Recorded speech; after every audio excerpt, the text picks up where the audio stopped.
पूरा 80 की 80 सीट जीत रहे हैं हम लोग। और उसके पीछे कारण ये है कि प्रधानमंत्री नरेंद्र मोदी जी को जो 10 साल का कार्यकाल मिला, उसमें उन्होंने पूरे देश के लिए काम किया, हर जाति धर्म के लिए काम किया, कोई भेदभाव नहीं किया।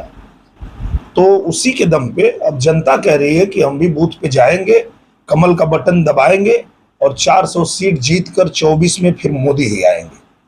गाजीपुर सांसद अफजाल अंसारी लगातार ये दावा कर रहे हैं कि इस बार बीजेपी 10 सीट पर सिमट के रह जाएगी, बाकी जो है इंडिया गठबंधन लेके जाएगा। ज्यादा पहले अपन बचाओ, पहले हाई गाजीपुर बचाओ, फिर बाकी की बात करिए। अपन तो कहते हैं कि हम तो 1,20,000 से ऊपर जीते।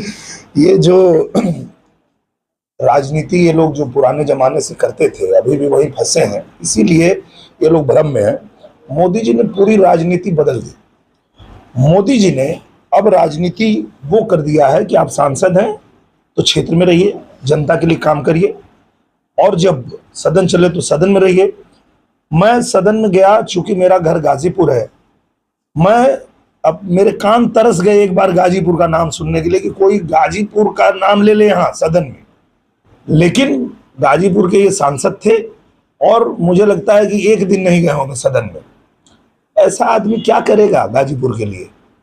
मुझे लगता है कि आप देख लीजिए, आजमगढ़ से हम लोग जीत के गए और जैसे सदन में गए, सदन में लोग चिल्लाने लगे आजमगढ़ की जय हो। तो वैसे तो हमको चाहिए ना कि हमारे गाजीपुर की भी जय जयकार हो, हमारा गाजीपुर तरक्की करे, आगे बढ़े। ये तो गाजीपुर के लिए कुछ कर पाते नहीं है, खाली कोर्ट कचहरी के चक्कर लगाते हैं। तो ऐसा सांसद चाहिए नहीं। अच्छा, अखिलेश यादव ने कहा कि इस बार आजमगढ़ में कल चुनाव भी था, कहा कि इस बार कोई लड़ाई में है नहीं उनके साथ। हाँ, क्योंकि जो अखिलेश यादव जी हैं, 19 में अगर बसपा का गठबंधन नहीं होता तो वही हार गए होते, बच गए थे, और इस बार वो लड़ाई में नहीं थे। और इसका कारण ये था कि 22 में जब हम लोगों को मौका मिला तो हमने 1.5 साल में आजमगढ़ में वो करके दिखा दिया जो 50 साल में नहीं हुआ। आजमगढ़ में यूनिवर्सिटी बनवा दिया, आजमगढ़ में संगीत विद्यालय बन गया, अटल आवासीय विद्यालय बन गया, आजमगढ़ में रिंग रोड बनवा रहे हैं हम लोग। अभी चुनाव के पहले 1386 करोड़ रुपया लेके आए हैं। तो वो कह रहे हैं सही कि लड़ाई में नहीं है, पर लड़ाई में वही नहीं है, वो ये बताना भूल गए। क्योंकि पिछली बार हम लोग जीते थे 8,000 से और इस बार जीत रहे 80,000 से। लेकिन वो फीसदी जो है 1.4 पॉइंट कुछ कम पड़ा है 19 की अपेक्षा। जब कम वोटिंग परसेंटेज हो रहा है, इसमें क्या लग रहा है कि मतलब इंडिया गठबंधन को फायदा होगा या बीजेपी? नहीं, कम वोटिंग परसेंटेज इसलिए हुआ है कि हम लोग जो है क्षेत्र में रहे, लगातार रहे, और जनता को हम लोग ये आग्रह करते रहे कि आप घर से निकलिए और वोट डालिए। पर ये लोग दिखते ही नहीं थे, इनको गर्मी लगती है, ये आते ही नहीं क्षेत्र में।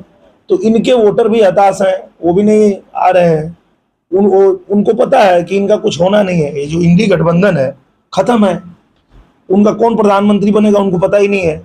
तो कारण यही है कि जनता भी जो उनकी सपोर्ट में थी उनमें भी हताशा, और वो नहीं आए और वोट नहीं डाले।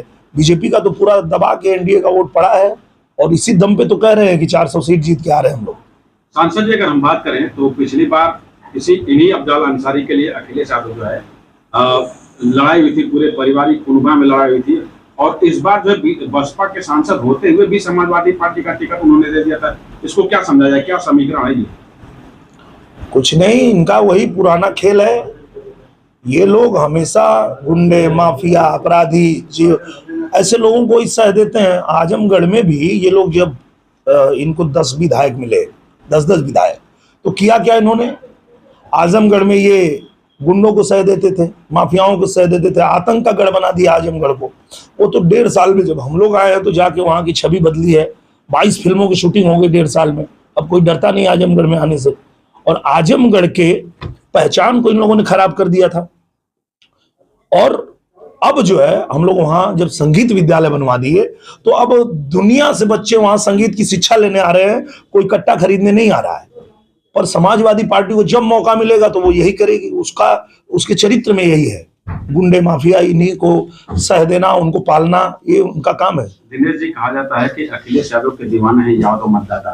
गाजीपुर में यादवों की संख्या बहुत ज्यादा है और इस बार कहा जा रहा है कि इंडिया गठबंधन जो है लगभग 2 लाख मतों से जीतने का दावा अफजाल अंसारी जी कर रहे हैं। मुझे इस लगता बार है क्या लगता है कि यादव समाज किधर? यादव जो है वो जाग चुका है, जान चुका है। और यादव भी बीजेपी के साथ इसलिए आया कि 5 यादव को टिकट दिया है इन लोगों ने और 5 इनके घर में है। पूर्वांचल में कोई यादव पैदा नहीं हुआ लड़ने वाला, ये हमेशा इनको नीचा दिखाते रहे। और मैं जो लड़ता हूं इनसे, ये पूरी दुनिया ये बात समझ ले कि मैं यादवों के खिलाफ नहीं लड़ता हूं, यादवों के हक के लिए लड़ता हूं। क्योंकि दिनकर जी ने कहा कि सिमटी बाहों को खोल गरुण, उड़ने का अब अंदाज बदल, और जो हक तेरा है छीन उसे भिखमंगों की आवाज बदल। ये बात पूर्वांचल के यादवों को भी पता है कि भैया जब हर बार तुम अपने घर से ही भेजोगे तो यहाँ के यादव को कम मौका मिलेगा। और ये यादव लोग सवाल अब पूछना चालू कर दिए हैं कि क्या कभी अखिलेश यादव अपनी पार्टी से किसी यादव को अपने घर के बाहर सदन में जाने देंगे, पहुंचने देंगे? ये सवाल कर रहा है आज यादव समाज। इस चुनाव में देखा गया कि अखिलेश यादव के लिए मुख्तार जरूरी था। क्या अखिलेश यादव के लिए मुख्तार जरूरी था, क्योंकि पूर्वांचल में मुस्लिम चेहरा देखते हुए जो है बसपा सांसद होते हुए और उनको जो है सपा का टिकट दिया था। नहीं, पर मुसलमान में तो कोई, मुझे लगता है अगर मुसलमान को भी टिकट देना कोई बुराई नहीं है, हर किसी को अधिकार है। पर मुसलमान में कोई ऐसा व्यक्ति को दीजिए ना जो दाग वाला ना हो, अपराधी को ही देना, ये क्या मतलब है? जिसके ऊपर मुकदमे चल रहे हैं, जो जेल में है, उसको ही अगर आप चुनते हैं तो आपकी नीयत देश समझ रहा है कि आप क्या चाहते हैं।